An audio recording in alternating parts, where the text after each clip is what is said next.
ଟିପ୍ଲି ସନ୍ତୋଷ କୁମାର। କେବେଠୁ ତମେ କରୁଛ ଏ ସବୁ କାମ କୋଉଠି ସବୁ ଜିନିଷ ଆଣିଛ କହିଲ? 3 ମାସ ହବ ଆଜ୍ଞା। ଘର କୋଉଠି ସେଟା ଜୟପୁରରେ ଆଜ୍ଞା କୋଉ ସାହି? ବେଡ଼ା ସାହି ଆଜ୍ଞା। କୋଉଠି ସବୁ ଜିନିଷ ଆଣିଛ କେମିତି କରୁଥିଲ ସବୁ? ଏଠି ଆହୁରି ଏଠି ଆହୁରି ଏଇ ପୁରା ଦୋକାନ ଆଣୁଥିଲି ଆଣିକରି ମୁଁ ଟିକେ ପାନି ମିଶେଇକି ବିକୁଥିଲି। କୋଉଠି କରୁଛ ବିକ୍ରି? ବହିପୁର ଗୋଡ଼ା କୋଉ କୋଉ ଜାଗାରେ ବିକୁଥିଲ? ବହିପୁର ଗୋଟା ଉଠି ବିକୁଥିଲି। ଜୟପୁର କୋଉଠି କରୁଛ? ନାଇଁ ଆଜ୍ଞା ହଉନି ଜୟପୁର କାଗଜ ହଉନି। କଣ ପାଇଁ ଏଟା କରିବା ପାଇଁ ଚିନ୍ତା କଲ? ଏମିତି ଡୁପ୍ଲିକେଟ କରିକି ବିକିବା ପାଇଁ କାହିଁକି ଚିନ୍ତା କଲ?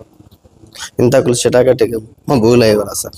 ତୁମେ ଜାଣିନଥିଲ ଯେ ଏମିତି ବିକିଲେ ଅସୁବିଧା ହବ? ନାଇଁ ଜାଣିନଥିଲି ସାର୍। ନାଇଁ ଡୁପ୍ଲିକେଟ ଜାଣିନଥିଲି ମଦ ବିକିଲେ ଅସୁବିଧା ଜାଣିନଥିଲି ସାର୍ ସେତେ କେତେ ବଡ ଇସ୍ୟୁ ହବ କିଛି ମୁଁ ଜାଣିନଥିଲି। ନାଇଁ ଆମର ଘରେ କେହି କରୁନଥିଲା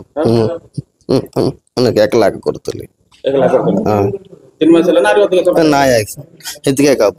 କେତେ ଟଙ୍କା ଲେଖା ଦିନକୁ କମଉଥିଲ? ଲାଭ କେତେ ହଉଥିଲା? ଇନକୁ ନାଇଁ ଆଜ୍ଞା ସପ୍ତାହ ଗୋଟେ ମାସକୁ 15-16 ହଜାର ଆସୁଥିଲା ଆଜ୍ଞା। ମାର୍କେଟରେ ଯୋଉ ଅରିଜିନାଲ ମଦ ଯେତିକି ରେଟରେ ବିକ୍ରି ହଉଛି ସେତିକି ନା ତମେ କମରେ ବିକୁଥିଲ? ଆଙ୍କର ରେଟ୍ ଆଜ୍ଞା ସେମ୍ ରେଟରେ ବିକୁଥିଲ? ଆଜ୍ଞା।